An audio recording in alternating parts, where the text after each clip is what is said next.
Hi there. Thanks for being here with me. I'm Caroline. This is Hidden Hypno, and I thought that today I'd make two videos. In this one, I'm going to discuss a few different types of inductions, and then in the next one, we'll actually try them out, and maybe you'll find one that you just adore, or that's the hope anyway.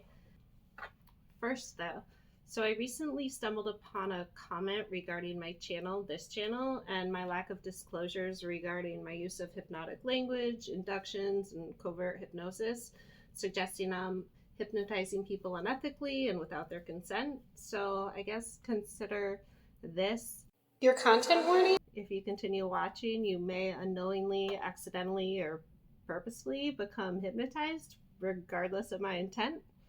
I don't know, does that work? I mean, there's only, what is it? I think maybe 25% of people who aren't able to be hypnotized. I think that that's what the experts claim. Again, I'm not an expert at anything really, and I don't claim to be. I mean, you probably fall into hypnosis every single day, and you just don't call it that. When you're driving and realize that you've reached your exit without remembering the last few miles, that's highway hypnosis. When you get lost in a movie or in a novel or something, and an hour disappears, that's kind of trance too. I mean, hypnosis isn't magic, it's focus. Pure, absorbed focus. But erotic hypnosis, that's something completely different. That's where focus turns into surrender. And again, I haven't meant to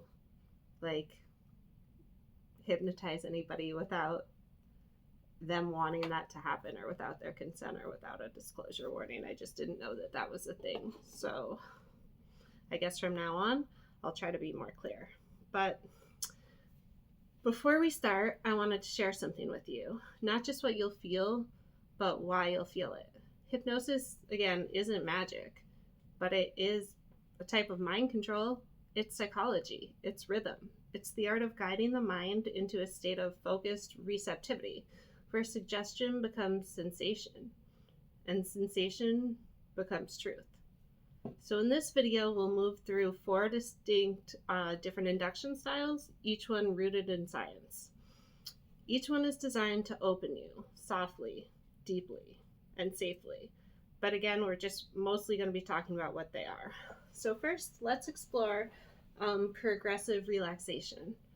This is a classic relaxation-based style of induction. It's also the oldest and simplest pathway into calm.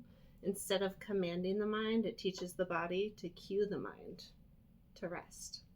This technique works by guiding you to release tension from each part of your body.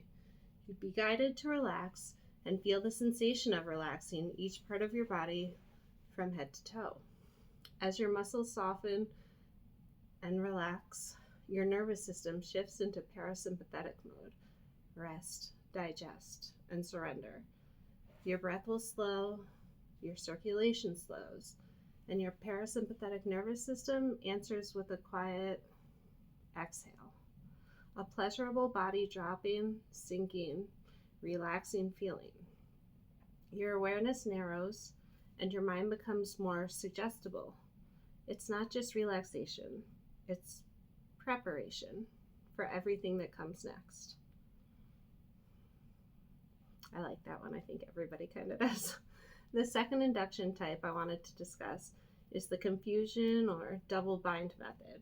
This is a cognitive confusion induction technique, and it works by exploiting mental overload or paradox to bypass analysis, meaning it works by giving your brain too much to think about or to process at one time. An example would be seeing something confusing or contradictory on purpose. And then when your brain tries to make sense of it, it kind of can't right away. It stops overthinking for a moment, and that's when it becomes easier to focus and to just listen. Confusion is a doorway. When the conscious mind encounters paradox or conflicting instructions, layered meanings, it tries to make sense of them.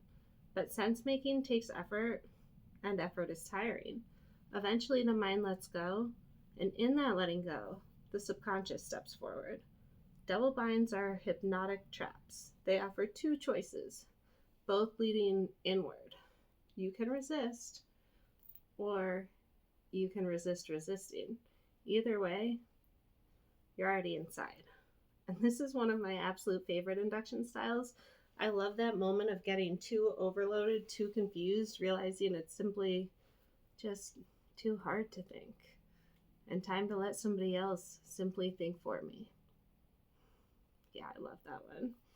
Next, let's talk about the environmental overload induction, which is also sometimes called the room induction and uses your ordinary surroundings as raw material.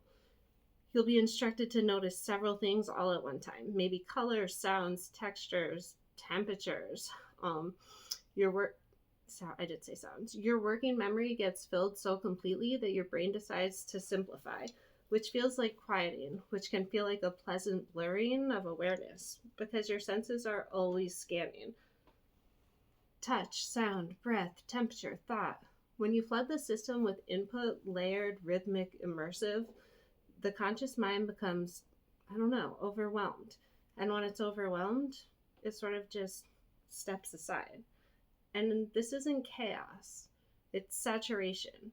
And in saturation, trance just blooms. And lastly, I wanted to touch on fractionation. For some reason, I always used to have a really hard time saying that, but I think now I've got it. Fractionation, which is a commanding rhythmic induction technique, which means fractionation is simply the rhythmic of tension and release, alternating between moments of alertness and rest, showing how quickly the brain and the body learns the pattern. Each repetition, rest, wake, rest, wake, rest, wake. Easy for me to say, rest, wake, is strengthening the association until calm becomes the preferred state. This is rhythm, this is looping, this is switching back and forth between alertness and relaxation to condition the trance response. Trance, wake, trance again. Each cycle building trust, each return deepens the descent. Your mind learns the pattern, your body craves the repetition, and soon the line between waking and dreaming begins to kind of blur. Fractionation isn't interruption, it's invitation to go deeper, to stay longer, to feel more. You don't need to understand all of this, you just need to feel it. You need to let the psychology become sensation. Let the sensation become story, and let the story become yours or ours. I don't know, you can let me know after the next video, I guess, when I try some of these induction techniques out. As always, thanks for watching. I'm Caroline. This is Hidden Hypno, and I will see all of you again real soon. Thanks. Bye.